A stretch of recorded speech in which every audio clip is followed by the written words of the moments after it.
Dear students, today I will discuss a new topic, that is Wheatstone's bridge.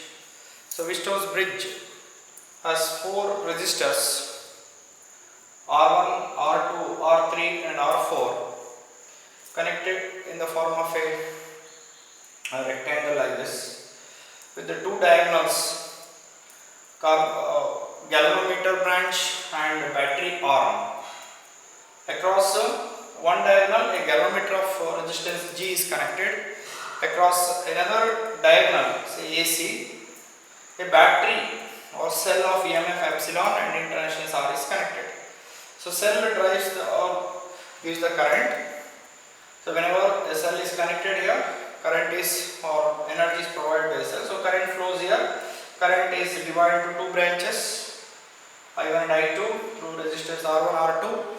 And let Ig be the current through the galvanometer, and current through R3 be I3, and through the resistor R4 be I4. And then this circuit is very important.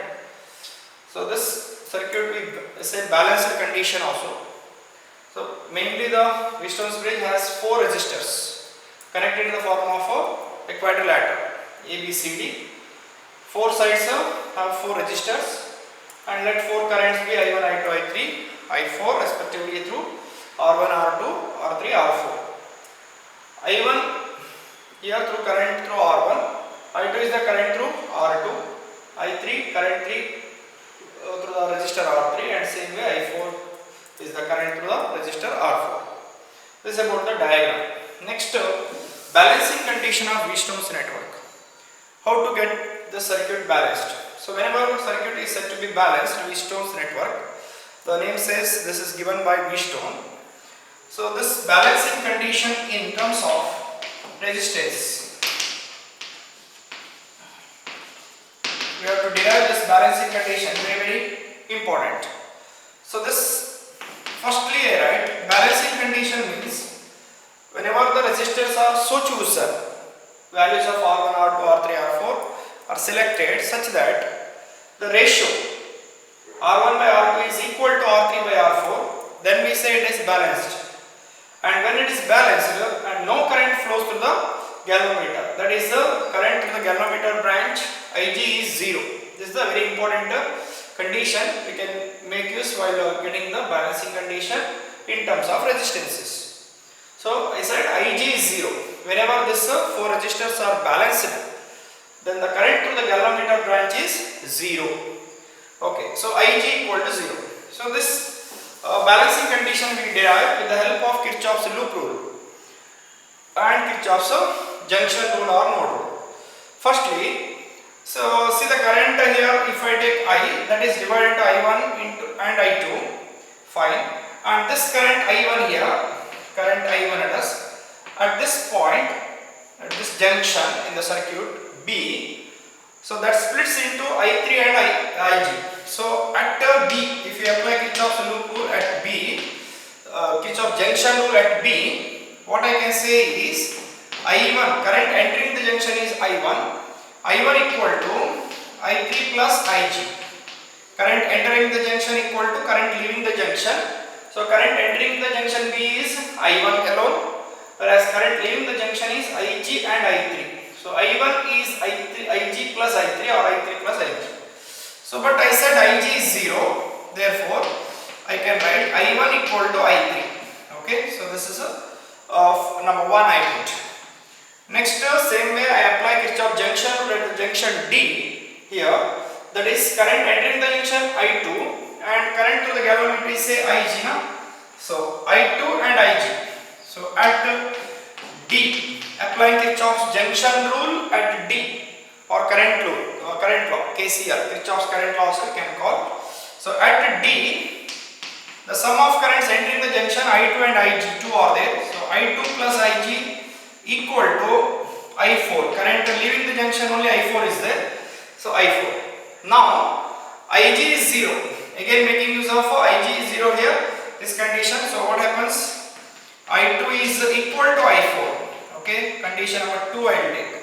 Equation number 2 I use in the next equations. Okay, so this is one, another. Next, applying Kirchhoff's loop rule to the loop ABDA like this. Okay, ABDA. We apply Kirchhoff's loop rule here. Applying Kirchhoff's loop rule.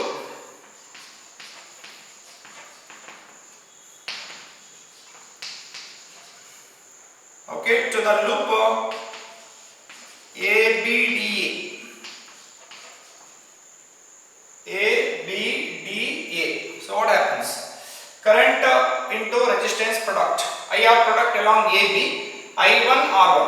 But we are going along the direction of current. So we have to take the change in PD as minus I1 R1.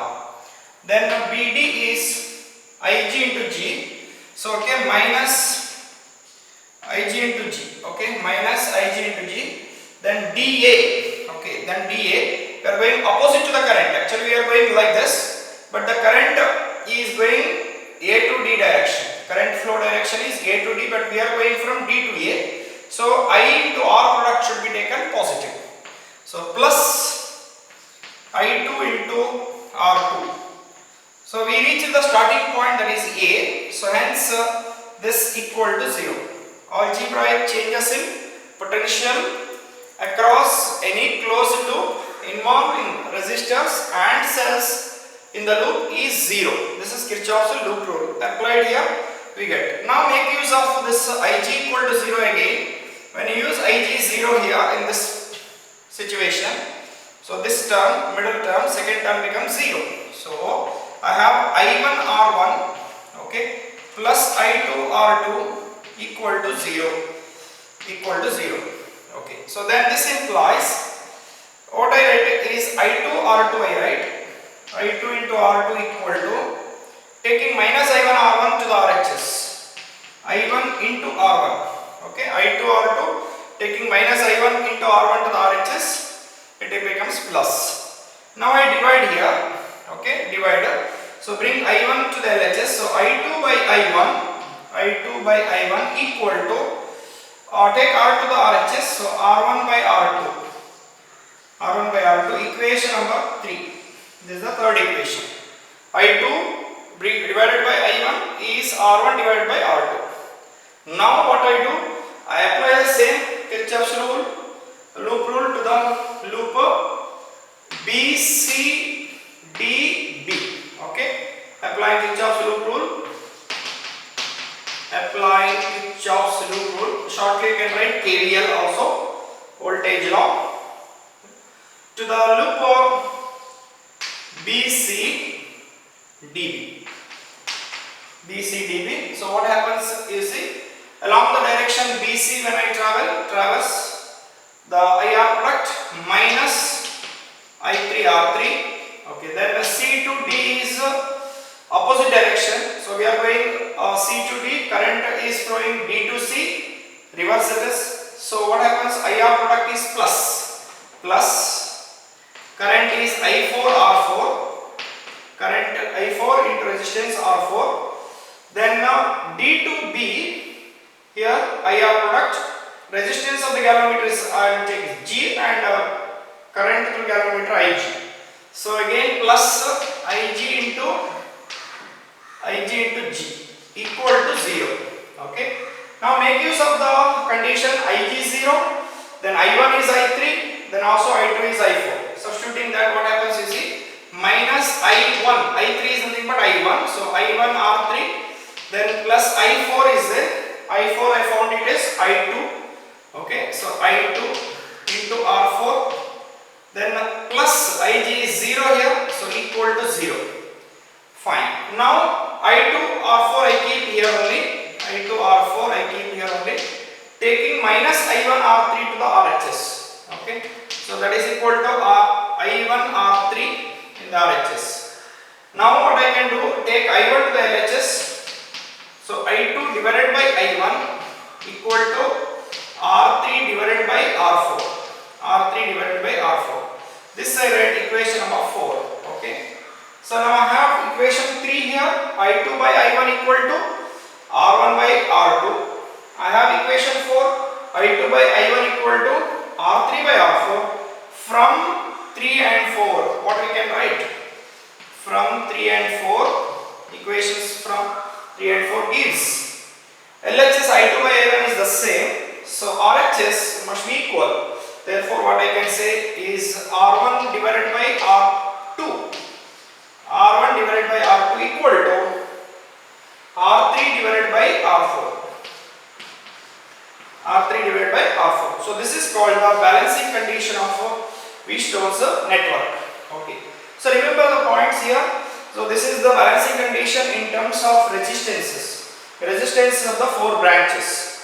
In terms of current, we can say current through the galvanometer branch is 0, or current through the branch AB should be equal to current through the branch BC, that is R3. Current through R1 is same as R3 because no current flows through the galvanometer branch. Same way here, current through the branch R2 with this in this resistance. Through this resistance, what is the current I2? Same current flows through resistance R4. So current whatever flows here, the same current flows here. No current flows means we have practical applications of this Wheatstone's bridge in a meter bridge experiment. Okay. So then in terms of potentials, potential at the point B is same as potential at the point D. Then also no current flows through galvanometer, we can see. No current flows through galvanometer when the potential at B is same as potential at D. Okay, so that's the Wheatstone's bridge and its balancing condition. In terms of current, say Ig equal to 0. In terms of potential, if you say Vb equal to Vd, potential at B equal to potential at D. And in terms of resistance, R1 divided by R2 is equal to R3 divided by R4. Very easy to remember this expression. How whenever it is balanced network, balanced Wheatstone's bridge, resistance in the left arm here, okay, top one divided by resistance here bottom equal to R1 by R2 equal to this resistance divided by resistance R4, R3 divided by R4. This is the most simple way I derive the balancing condition, and it is the most important derivation. Okay, so even in CET also this condition is useful. So you have to check whether the balancing condition is fulfilled or not. Then you can go ahead with the problem. If it is not balancing network, then what you have to do is you have to apply Kirchhoff's loop rule to this loop and to this loop and the outermost loop. Then we can get we can solve the current through galvanometer, or any current is required, we can solve. So such problems also can be given in the board exam as a problem to solve the current through the galvanometer or current through any one of these resistors can be asked in the exam. Whenever the resistors are given and EMF and interactions of the cell are given, even the resistance with the galvanometer will be given in that case. Find the currents in each branch or find the current through galvanometer. Such questions can be asked. Okay, then another result is derived or can be derived from this Wheatstone's bridge. Suppose instead of R1, R2, R3, R4, we can write P, Q, RS. Then P by Q equal to R divided by S. That also we can write P by Q equal to R by S. This also can be the balancing condition. Instead of R1, R2, R3, R4, I use the resistance values. Say P here, this one, Q here, this one, R is this one, S is this one. So P by Q equal to R by S. This another this one. And one more result is if four resistances PQRS, four resistance PQRS connected in cyclic format. Suppose P here, Q here, R here, S here. Okay, let me write if you want. Okay, PQRS like this. Then what happens? Balancing condition same like P by S equal to Q by R. P by S equal to Q by R, or we can rewrite P by Q equal to S by R. Okay, so previously we had if PQ here, R here, S here, then P by Q equal to R by S. This side ratio is equal to this side ratio. But when I write in cyclic order, okay, cyclic order can be this way of PQRS, or this way also you can write PQRS. In such situation, the balancing condition is P by Q equal to S by R, not R by S. Okay, so that's about this another result regarding this. So question will be asked like when four resistors PQRS, okay, or any other symbols they may assign, R1, R2, R3, R4, etc. connected in a cyclic order in a to form a V-Stone's bridge, then write the balancing condition for the bridge. So then what we can write is P by Q equal to S by R. That's it. That's about V-Stone's bridge. So very important V-Stone's bridge derivation. So take initially current to the galvanometer is 0. This has 1 mark in the derivation part. Then apply Kirchhoff's junction rule to the junction B. Apply Kirchhoff's junction rule to the junction D. Okay, so we can write I1 is equal to I3 and I2 equal to I4 as Ig is 0. Then next apply Kirchhoff's rule to first loop AB, DA, and we get the condition minus I1 R1 plus I2 R2 equal to 0 or I2 R2 equal to I1 R1, and get one condition, say number 3. Now apply Kirchhoff's rule to BC, DB. Okay, then minus I3 R3 plus I4 R4. Say if you go traverse along the direction of the current, then you have to take I into R product, current into resistance product, according to Kirchhoff's loop rule is negative, because potential here is more, here is less. So potential at this point minus potential at this point becomes a negative number, that is minus I3 R3. Okay. So then if you go from C to D, potential at D is more, potential at C is less. So we are going from C to D, potential increases from C to D, that's why plus I4 R4. Change in potential is resistance into current, I4 into R4 you can say. Then again D to B if you go also, plus Ig into G. So finally comparing the two equations, I2 by I1 is R1 by R2, I2 by I1 is R3 by R4, we arrive at the balancing condition, say R1 by R2 equal to R3 by R4. So this is the balancing condition of a V-Stone's network. Now practical application of this V-Stone's network is a device called meter bridge. Okay, meter bridge is a device which is used to find unknown resistances and hence the resistivity of the wire and to compare the resistances. Okay, two applications of meter bridge. The name says meter bridge. This is a bridge like this one, electrical bridge, where the wire of 1 meter length is stretched. So the construction of this meter bridge is like this. Okay, it has got two L-shaped metallic strips.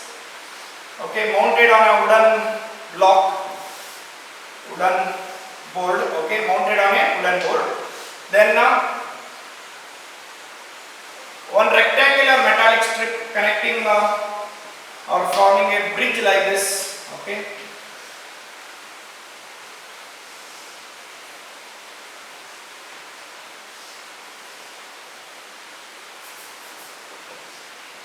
Now a wire of 1 meter length is stretched and connected between the points, say A here and say this is C. And C is the midpoint of this rectangular metallic strip. These are the metallic strips, L-shaped metallic strips. Now here in the left gap we connect a resistance.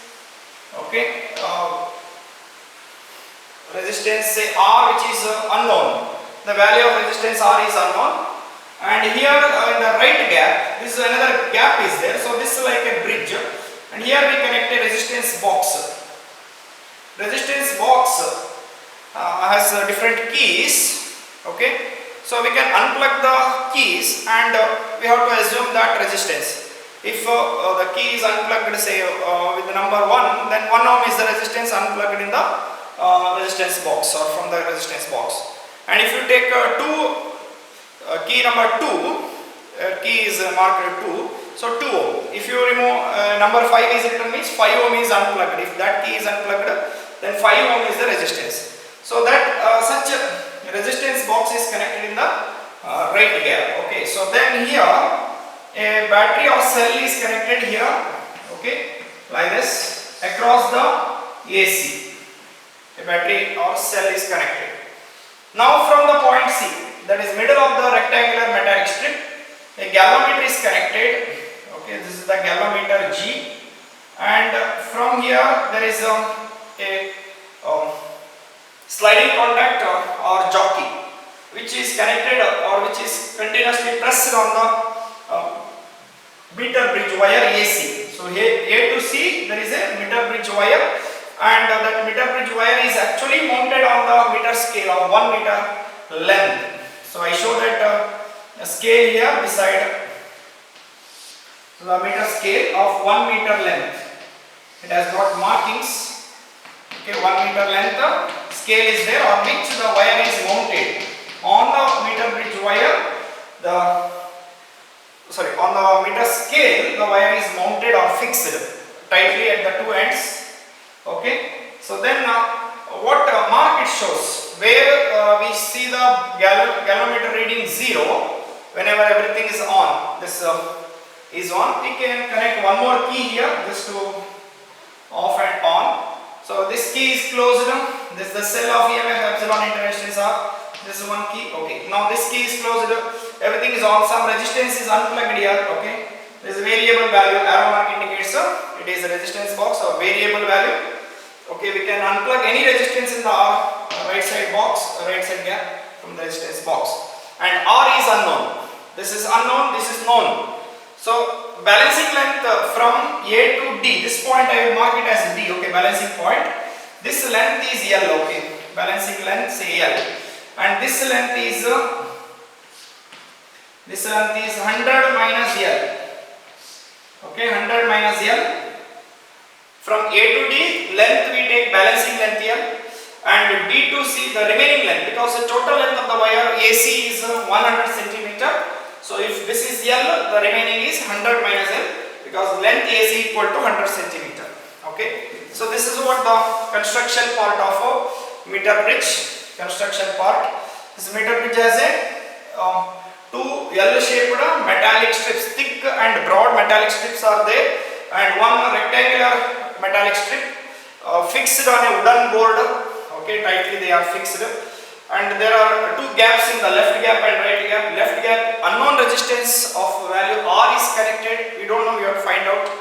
And in the right gap a resistance box is connected, whose value is say yes. Whenever we unplug some keys, so we can count and say how much is the resistance unplugged in the resistance box. And say when we move the sliding contactor jockey here, from the point C galvanometer is connected, a wire is connected to galvanometer. From the other point of the galvanometer another wire is connected to the jockey or sliding contact, and sliding contactor jockey is moved on the meter bridge wire. Okay, this is the meter scale and this is the wire. Meter is the wire. Okay, meter bridge wire, it is 1 meter length wire from A to C. Okay, now when you continuously move on the meter bridge wire, we can see the deflection on the galvanometer. Okay, so the needle in the galvanometer moves from left to right. Okay, so that is both the side deflection it should show. That is, when you touch the jockey or sliding contact the point A, the galvanometer should show either left side or right side. One side it shows. And when you gradually move on the meter bridge wire, this jockey is moved on the meter bridge wire. When you reach the point C, the galvanometer should show deflection opposite deflection it should show. Okay, so then only we can say it is a network is proper and the resistance is unplugged, everything is alright. Otherwise, what happens if only one side deflection comes, then we cannot get any balancing length in this situation. It may happen when the resistance unplugged is too small, or there is a loose connection somewhere in the circuit. Such situation arises, then we cannot get the two-side deflections. So two-side deflections necessary or compulsory in this meter bridge experiment. Okay. So once we assure that there is a both the side deflections are there, then you can perform the experiment and find the resistance R. Okay. So now here it is balancing Weisstone's network. I said we move the jockey or sliding contact on the meter bridge wire continuously, and where the galvanometer reading comes to 0, central 0 mark, one side 30 divisions, another 30 divisions are there. The central 0 mark we get. At that point is called as balancing point. The length AD is called balancing length. Okay. So let L be the balancing length. At that situation, no current is flowing to the galvanometer potential at C is same as potential at D, and this is equivalent to a balanced resistance network. Okay, it is equivalent to balanced resistance network. Okay, like this. Okay, balanced resistance network we have discussed just now. So here the galvanometer shows zero deflection. So this resistance BR, and the resistance of this AD branch is a meter bridge wire. So okay, this resistance of this AD branch is RCM into L. Okay, so now what is RCM means? It is the resistance of the meter bridge wire per centimeter length. 1 centimeter length, certain resistance is there. That is called RCM. And here the value is S. Okay, then this is RCM into 100 minus L. Okay, the length is 100 minus L from D to C. Okay, then the resistance of 1 centimeter length of the wire, meter bridge wire, is say RCM. RCM is resistance of meter bridge wire per centimeter length. Okay, 1 centimeter, 100 centimeter length is there. Suppose 100 centimeter length resistance is say 10 ohm, then 1 centimeter length resistance is 0.1. Then you have to multiply 0.1 with the certain length AD. Okay, so that's it. Now applying Kirchhoff's balancing condition, Kirchhoff's balancing condition, which is derived from Kirchhoff's loop rule. Okay, so we can apply here and get the balancing condition and equation for unknown resistance. Okay, so applying Kirchhoff's balancing condition, I can write R divided by RCM L equal to S divided by RCM into 100 minus L. 100 minus L. Okay, so this is the Kirchhoff's balancing condition applied to meter bridge. Now here RCM cancels. So thus we can write unknown resistance R equal to S into L divided by 100 minus L. Okay, so this is the expression for unknown resistance connected in the left gap, knowing the known resistance from the resistance box in the right gap. So we measure three values. One is known value S unplugged from the resistance box, and we can measure here L, we can measure here 100 minus L. Using this we get the value of R, which is unknown value.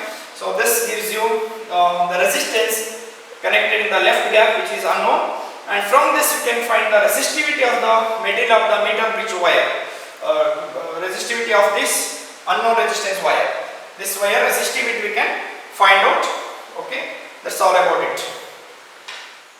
The application of meter bridge is to find the unknown resistances and resistivity of the material of the wire here of R. Okay, so this R resistance, unknown resistance, whose resistivity also you can find out using the formula like this: R equal to L by A. So we can write rho equal to RA by L.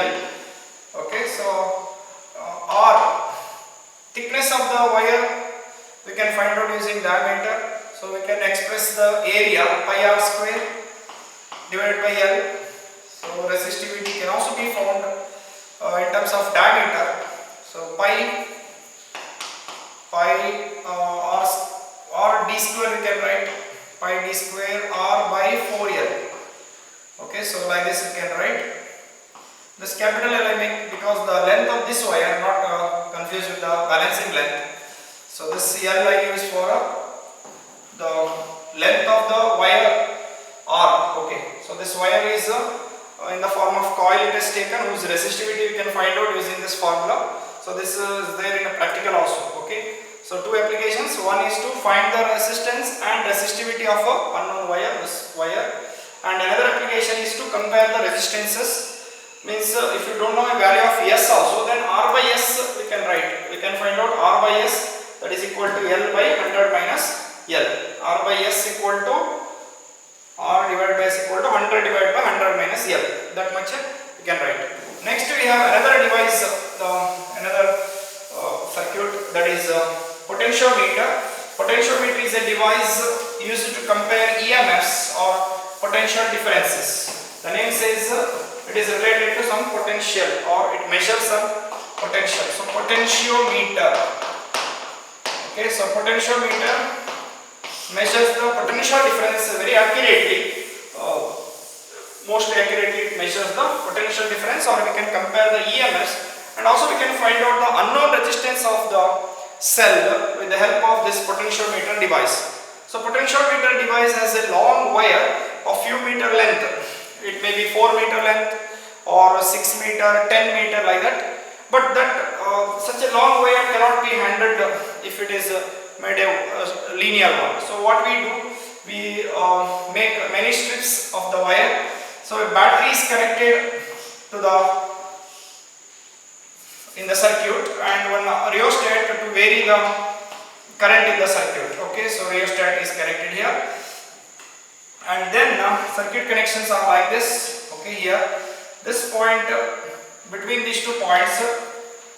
Okay, so a long wire is connected. Okay, so long wire is this one, like this. This is a 1 meter wire I take, and this is stretched on the, or tightly stretched on a wooden board. Now again a metallic strip is fixed here. Okay, then that wire continues here, reverse. Okay, it comes in the other way. Then again we connect one metallic strip, thick metallic strip here. Then the wire continues. So like this we can make many folds of the wire. Okay, if it is 6 meter wire, then it becomes like this. Okay, 6 meter wire suppose.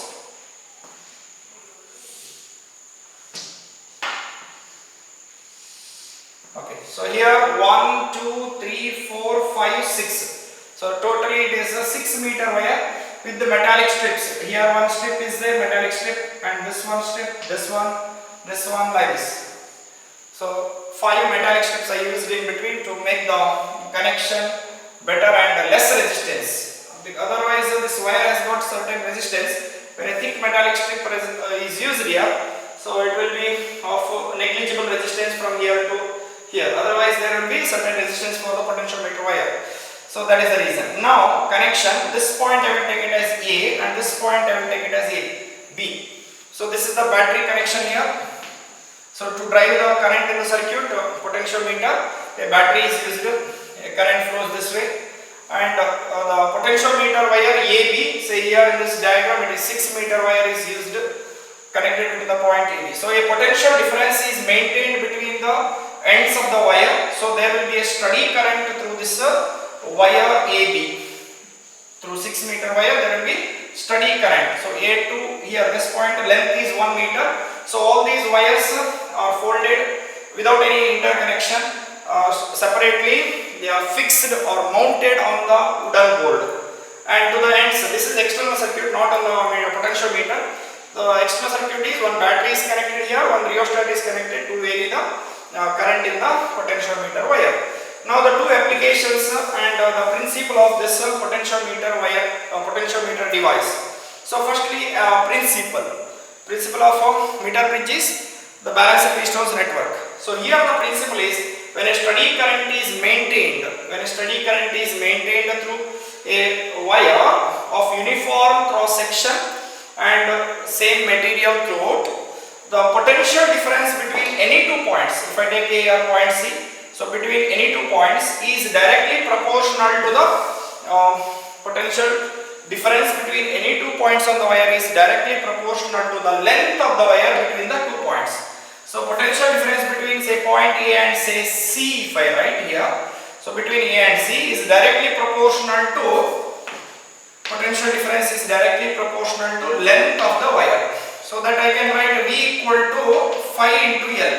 Okay, V equal to phi L. Mathematically this is the principle actually. So when a steady current is maintained through a wire, this is a long wire. So a steady current is maintained through this wire with the help of a battery. So and the wire of uniform cross sectional area and made up of same material throughout. The potential difference between any 2 points on the wire is directly proportional to length of the wire between the 2 points. Length of the wire between the 2 points. This is the principle. So I repeat, when a steady current is maintained through a wire of uniform cross section and made up of material, the same material throughout, then the potential difference between the 2 points on the wire is directly proportional to length of the wire between the 2 points. So that is potential difference V is proportional to L, or V equal to phi into L, where phi is called potential gradient or potential drop per unit length on the wire. Potential gradient or potential drop per unit length. Potential drop per unit length on the wire.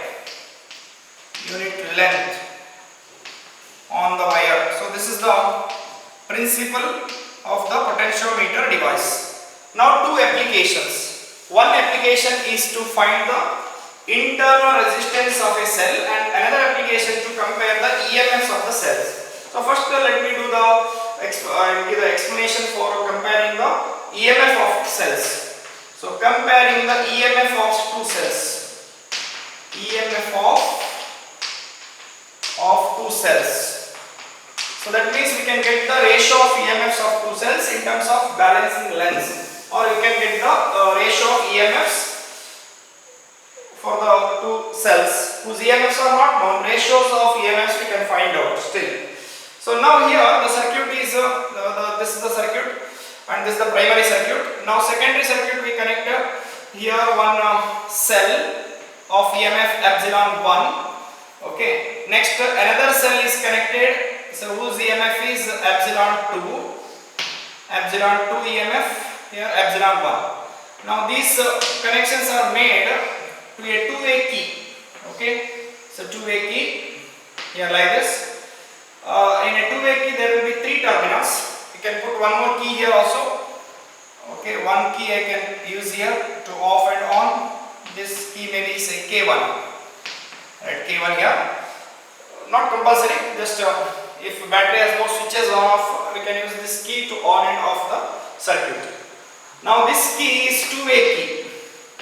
Two-way key means we can make two types of connections. Say if I write the points like 1, 2, 3 and 3. Now what is the speciality is that of this two-way key? We can connect 1 and 2. So current flows through first cell. Okay, 1 and 2 connection is made like this. And this 2 and 3 kept open. So the physical appearance of this two-way key is like this. Okay, there will be two gaps. In one-way key there will be just okay, so when you connect this, here one key will put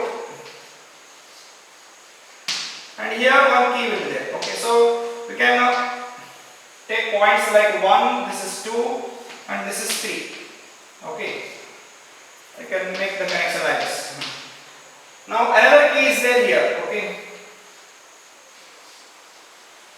at a time we can use one key. Okay, so when you use only one key, when you plug this key and remove this second key, so this is open, so no current flows to this. So this is closed. This part of the circuit is closed. There is a connection because of the key inserted here. And this is open, so no current flows from 2 to 3 point. So same thing here. 1 to 2 connection is there, means current flows. So midpoint of this point number 2 in the two-way key is connected to the galvanometer. Galvanometer is there here. Okay. Then another end of the galvanometer is connected to say sliding contact. Say balancing length for this is N1. So balancing length N1 means, so right now certain current is maintained in the circuit initially.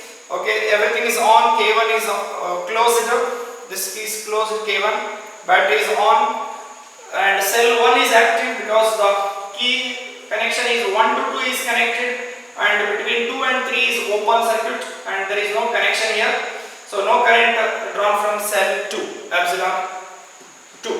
No current is drawn from this cell and current only connection is done and there will be deflection in the galvanometer. Now when I move the sliding contact here on any one of the wires, at certain point on the wire, potentiometer wire from A to B is a potentiometer wire. Galvanometer reading comes to 0. It may show right side deflection or left side deflection.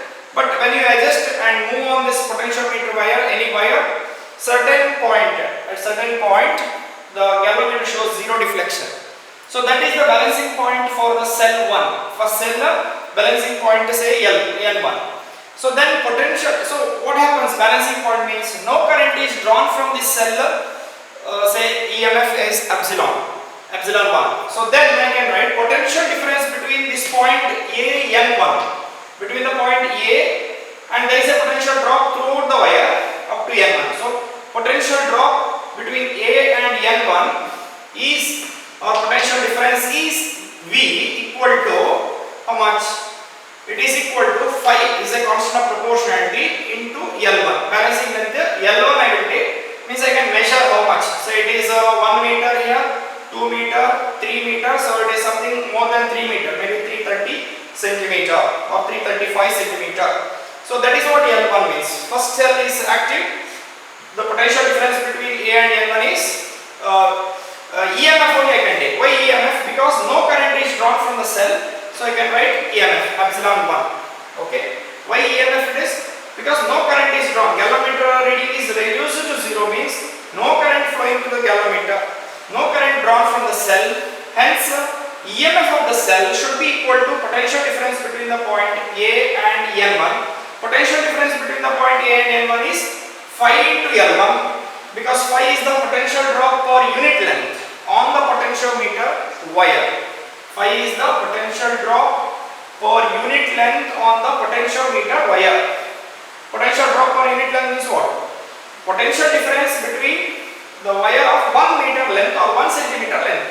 You can express phi in terms of per centimeter also, volt per centimeter or volt per meter. In both the ways you can express. If I take L1 in centimeter, then I will express phi in terms of volt per centimeter. Okay, so that's easy.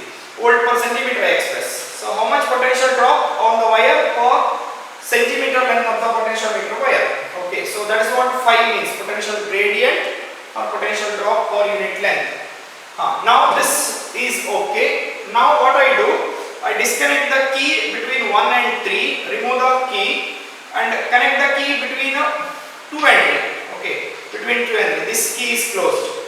When I close this key, suddenly when I touch the same point, there will be deflection in the galvanometer, say right side or left side, depends on the EMFs.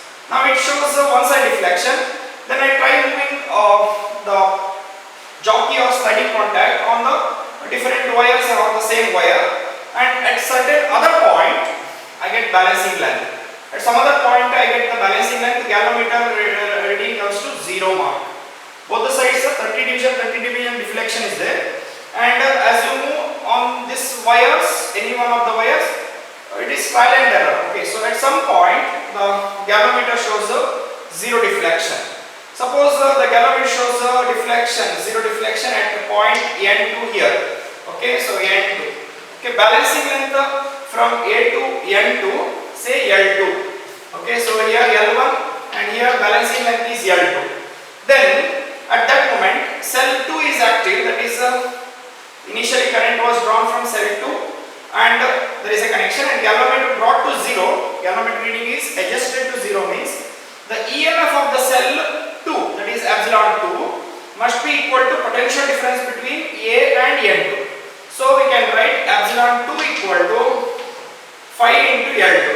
Okay, so then this is equation 1 and this is equation 2. Now if you divide one equation by 2, what we get? Okay, 1 by 2 we get okay, epsilon 1 divided by epsilon 2 equal to epsilon 1 divided by epsilon 2 equal to phi by phi cancels, so we get L1 by L2. So this is the way we can compare the EMFs of the cells. We don't know what are the EMFs of cell 1 and cell 2, but the ratio of the EMFs is equal to ratio of the balancing lengths. So epsilon 1 by epsilon 2 equal to L1 by L2. So many trials will be done by varying the rheostat position. So different steady current is maintained by varying the different position of rheostat. And say 3 set of readings L1, L2 are taken. So one trial L1, L2 taken, next different position of rheostat, another trial L1, L2 taken, and again adjusting the rheostat, another trial L1, L2 taken. Then 3 ratios separately we get epsilon 1 by epsilon 2. The mean of the 3 values is the ratio of the EMFs. Normally we conduct 3 trials in experimental part. The same experiment is there in the practical sessions. Okay. Okay, so comparing the EMFs of two cells using potentiometer device. This is the first application of a potentiometer. Now second application is to find the unknown resistance. I hope you understood this. Okay, so ratio of EMFs is ratio of balancing lengths. Epsilon 1 by epsilon 2 is the ratio of EMFs. Balancing length L1, A to L1 you have to count. Say here you have 100 to 200, here it becomes 200 to 300, 300, some extra part is there. We have to check in the meter scale down part. Okay, so that gives you L1. Same way this one, again A and 2, length of all wires you have to add up till the position N2. Okay, so then you get L1 and L2, so then we get the ratio of EMFs. The next application of this is to find the unknown resistance of the cell. Okay, to find the unknown resistance of that is internal resistance of the cell. So every cell has got internal resistance and EMF. So we can find out the internal resistance of the cell using this potentiometer device. Okay, using this potentiometer device. Now how to do it here? Here the connection, the battery, rheostat, K1, potentiometer were same. Only this part is slightly different. Here there is a resistance box, extra resistance box we connect, and one cell we put here. Okay, one key will add it. Okay, so here is the resistance box. In place of epsilon to another cell, one resistance box is taken. The resistance of this, okay, say VR, capital R. Capital R is the resistance unplugged in the resistance box, and K2 is the key, another key. Now these two are connected. Okay, so parallel to cell of EMF epsilon and internal resistance R, a resistance box and a key K2 connected. K1 is here and K2 is connected. Now from this point, okay, so then we connect the galvanometer and okay, so like this is the connection. So circuit connections are like this. Battery is there, key K1 is there. Then between the points A and B of the potentiometer, a cell, okay, wire is there. Then a cell is there, like first this one. And in place of another cell, second cell, we put a resistance box and a key K2.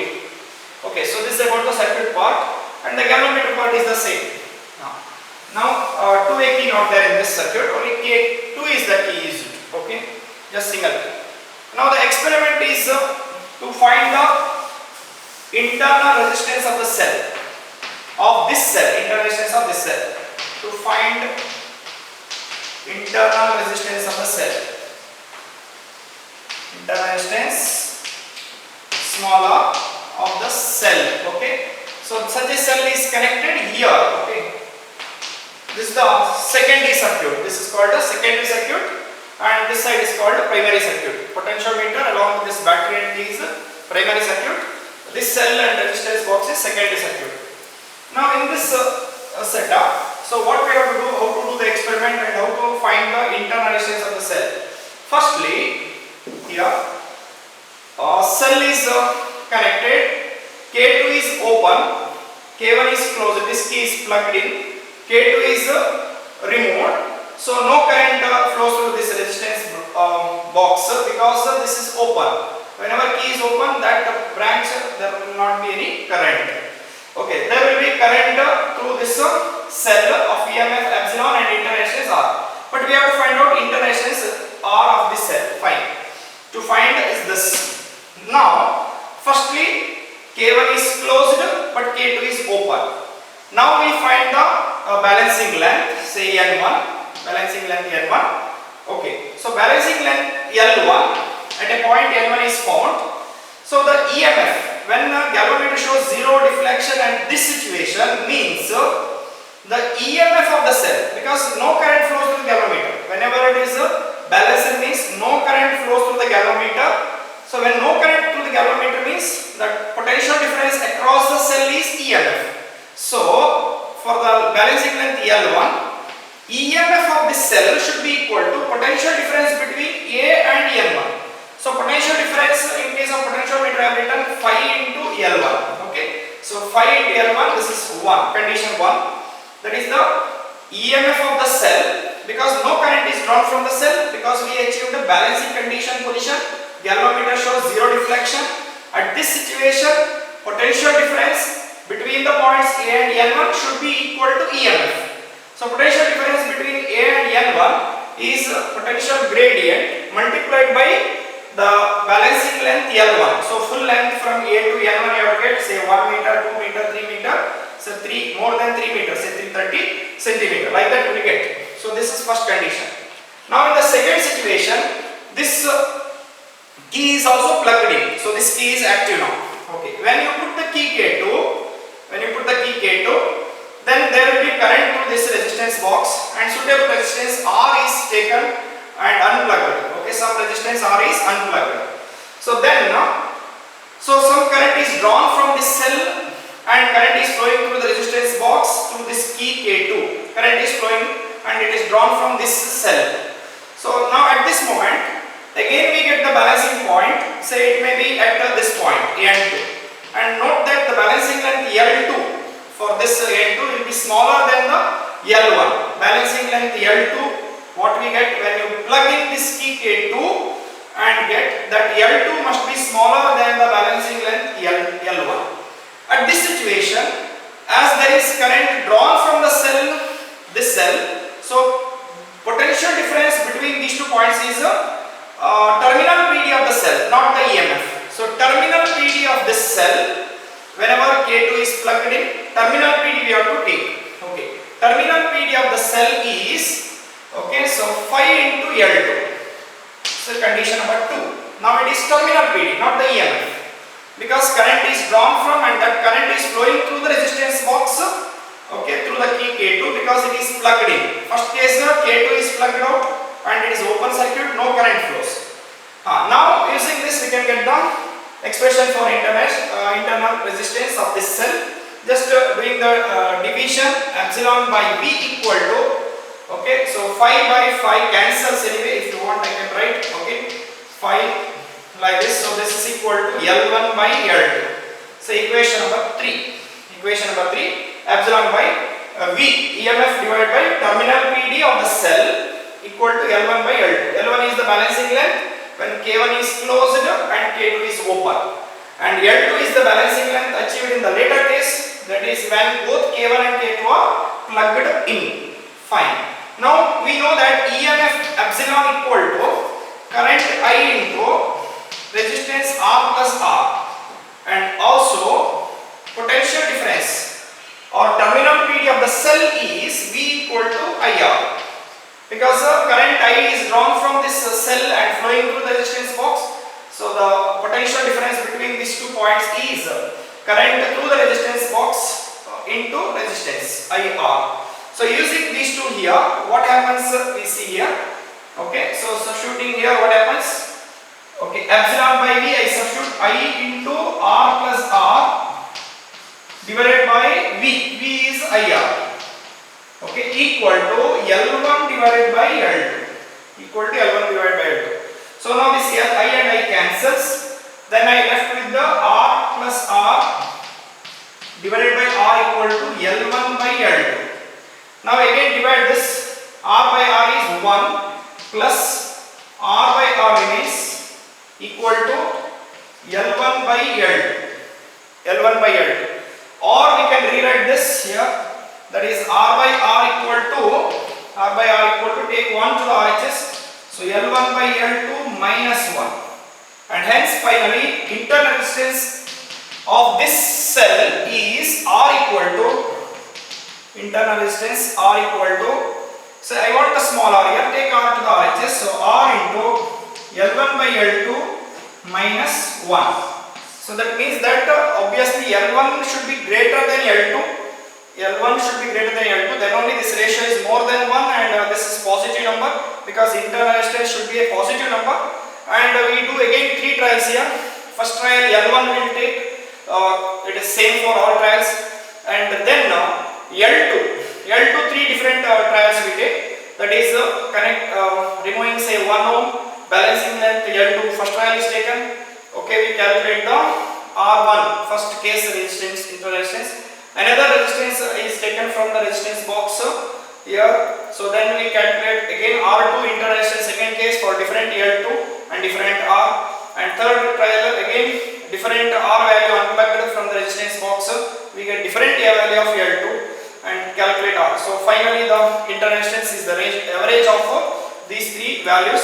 So as you change R value, L2 changes. But this L1 is same for all the three trials. That is the balancing length when key K1 is closed and K2 is open. Okay. So that's all about the second application to find the internal resistance of the cell using potentiometer. So potentiometer is used for two main purpose. That is to compare the EMF of two cells and to find the internal resistance of the cell. That's about this experiment. Okay, so I'll end the session. This chapter is completed, and two definitions. One is ohmic devices. The devices which obey Ohm's law are called ohmic devices, like galvanometer, ammeter, voltmeter are called ohmic devices. This is the question appeared in exams. Okay, and another device are called non-ohmic devices, the device which do not obey Ohm's law. Ohm's law is voltage and current are linearly related. V is directly proportional to I, or I is directly proportional to V. Current through the conductor is directly proportional to potential difference is Ohm's law. If a device does not obey this rule, then it is non-ohmic device. Okay. So example, diode, semiconductor materials like diode, transistors, triode and vacuum tubes, etc. or electrolytic substances also, they all do not obey Ohm's law. They are called non-ohmic devices. The device like ammeter, voltmeter, galvanometer are called ohmic devices as they obey Ohm's law. And non-ohmic devices are diode, triode, pentode, vacuum tubes. Okay, so all these are non-ohmic devices. That's the end of this session, and this chapter I will discuss the numericals in next session. Okay, that's all.